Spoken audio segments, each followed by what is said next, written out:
Daniel Barbosa, mangrove thug. He's a ruthless serial killer. He's a short, cunning man who hates Adam's daughters and doesn't want them good. He was killed, raped, and deceived. On 22nd January 1930, Daniel Camargo Barbosa launched the first cry of his life in an area flooded in the Andes, where fate did not want Daniel to live with his mother, or even want her to die before he turned general. And his father was an alcoholic who cared about minimalism only for the price of another bottle of wine, and was reprimanded by the indifferent man without hesitation. Because bad luck does not come individually, Danielle's father wanted to marry, but did not find a better woman than at least a mentally ill woman. She was impoverished and dreamed of having a daughter. This impossible dream was made more insane and hopeless. She found no way to express her indignation at this life but to hurt Danielle's child. Residents of that area used to see Daniel wearing girls' clothing under duress. Daniel used to walk with laughter and ridicule, and the father and wife took turns torturing Daniel with various methods of physical torture as punishment. Not to mention psychological means, even to the extent that he sits on the pins. For Daniel's father, it was not necessary to teach his son. Instead, Daniel had to focus on one thing, namely work, and remember the cost of a bottle of drink for his father and the cost of that house, which Daniel already owned. Daniel left school at an early age. He decided to enter the labor market at an early age to support a broken family that did not even deserve a family surname. For this beatings, torture, ridicule, marginalization, deprivation, suffering, oppression, and injustice, not to mention orphans, will be paid for by the community surrounding Daniel. Experts rightly describe the family as a family. Society's success depends on the success of the family. If the family breaks up, the cell grows into a fatal cancer of that community. After a sad childhood between an alcoholic father and a crazy stepmother, Daniel is now 28 and began his criminal record in 1958 when he was arrested for robbery in the Colombian city of Bogota, but was soon released from prison and entered into an emotional relationship with a woman who separated from her husband and had 2 children. Their relationship lasted only a short time because he met a girl of his age, Esperanza. They love each other, but it doesn't fit with Daniel when he later discovers she's not a virgin, so Esperanza finds a solution to everyone's satisfaction. She brings the little virgin girl to Daniel so he can rape them in return. Daniel stayed with Esperanza. Daniel was impressed with the idea and began to implement it.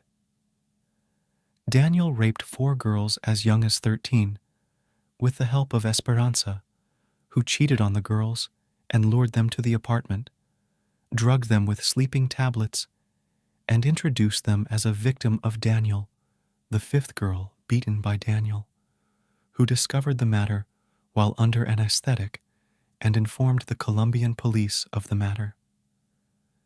Daniel and his accomplices were arrested and each sentenced to 3 years imprisonment. But Daniel's insidiousness and gratitude for the mercy judge's decision outraged another judge who realized that Daniel would do nothing for reform. Instead of being repaired, the prison corrupted him and increased his hatred and its misogyny.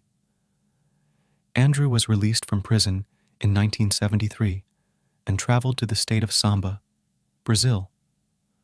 Upon arrival, he was arrested by the Brazilian authorities for lack of identity documents and took some time before he could leave Brazil. Fraudulent identity. He returned home to Colombia, specifically to the city of Barranquilla, where he worked as a television salesman and resumed his previous behavior, which you already knew, in May 1974. And one day, He cheated on a television worker. A 9-year-old girl who kidnapped her. Those clear tears that fell out of her eyes were not enough to stop him from taking her virginity and life together. After 8 years in prison, he will never make the same mistake again. He left the victim alive. He started raping and killing. Criminals always hang out at the crime scene, and Daniel forgets that there is a TV next to the girl's body at the crime scene, and he returns to take the device as a police officer who doesn't like it passes. Daniel's witness followed him until he arrived at the crime scene. He tried to transfer the television, but the police surprised and arrested him. Daniel was investigated, confessed to the rape and murder of the girl, and sentenced to 30 years imprisonment at Gorgona Maximum Security Prison.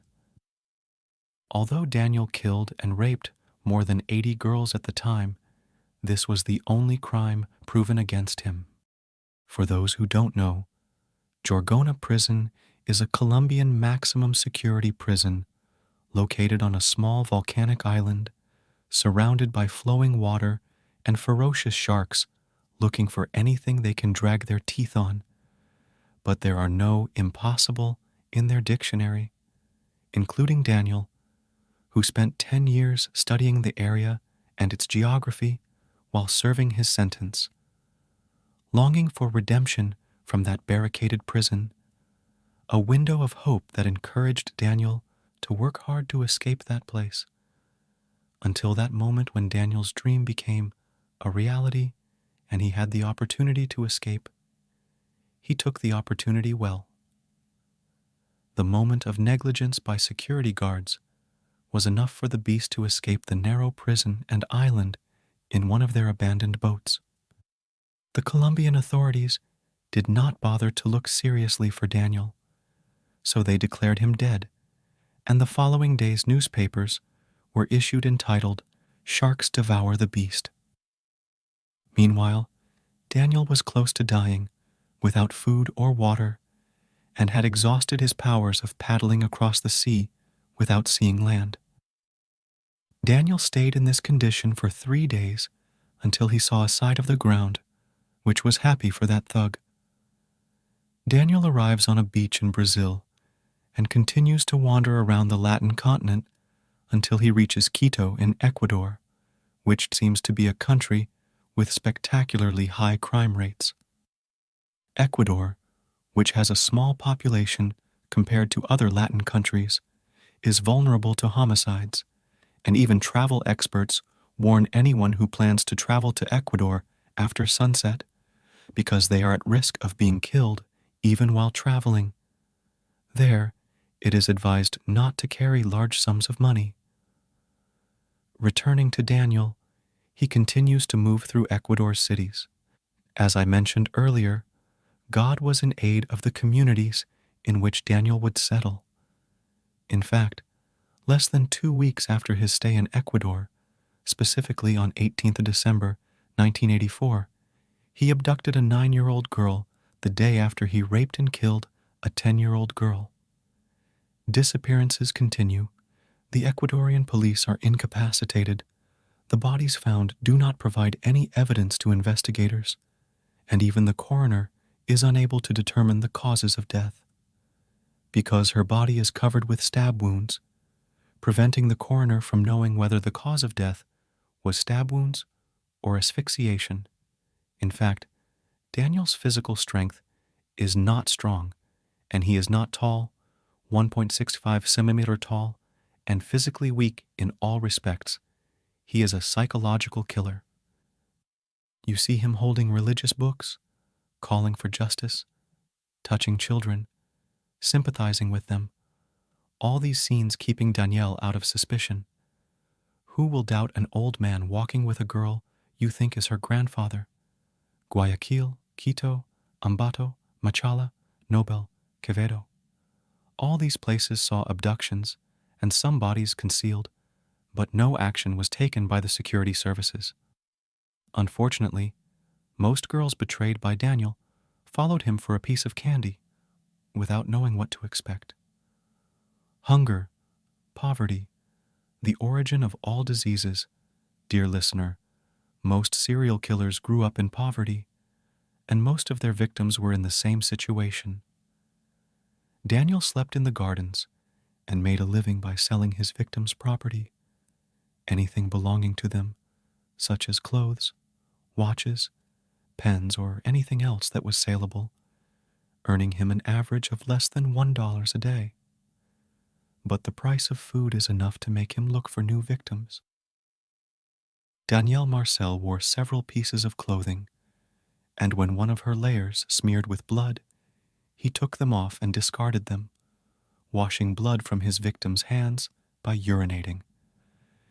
After the lean-performing local police failed to find a thread pointing at Danielle, the role of the international police now comes known for its high efficiency.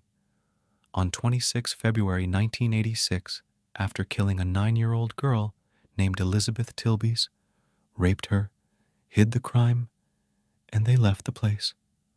An Interpol patrol saw him, and his form didn't suggest comfort to them.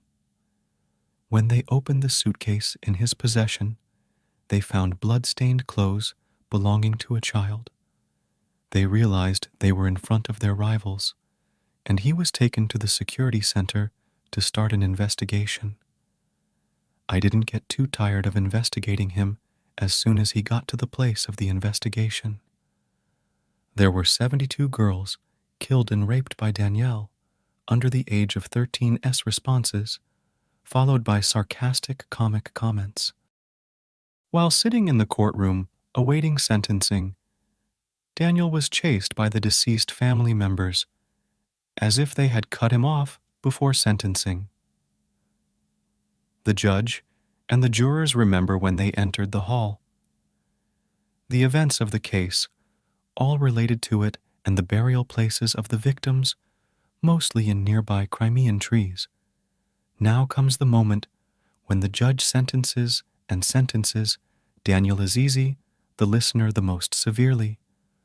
When I read the preceding sentence, I'm sure you expected the death sentence, or if you were pessimistic, you expected the life sentence. But these judges failed us and sentenced Daniel to 16 years imprisonment. This is Ecuador's harshest sentence yet, with the killer expressing support for the 72 girls raped and murdered, and the killer sentenced to 16 years imprisonment. Danielle laughed hard at this verdict.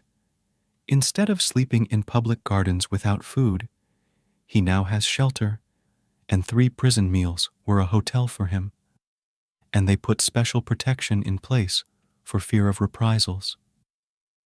Years later, Daniel, the brutal, corrupt murderer, continues to flout the verdict and express his joy at his fame, instead being more brazen than when a reporter came to meet him, asking for a large amount of money. More than $50 was spent talking to the media about his crimes. Daniel was looking forward to his release within a few years, waiting to become an old man in his early 70s and live the rest of his life on his own terms. But that was not the case. If a judge misses the earth, there's a judge in the sky who makes no mistake. Justice will appear, and the right will be restored to its owner. On 13th November 1994, when Andrew was sitting in his cell, with his head slumped as he thought of something surprised, with a hand stretching over his head and preventing him from lifting it, that was the hand of Luis Narvaez, the cousin of one of Danielle's victims, who came to avenge his cousin. It was time for revenge. These are the words Luis said before scratching Daniel's lean body and making him drink from the same cup as Daniel. He died immediately.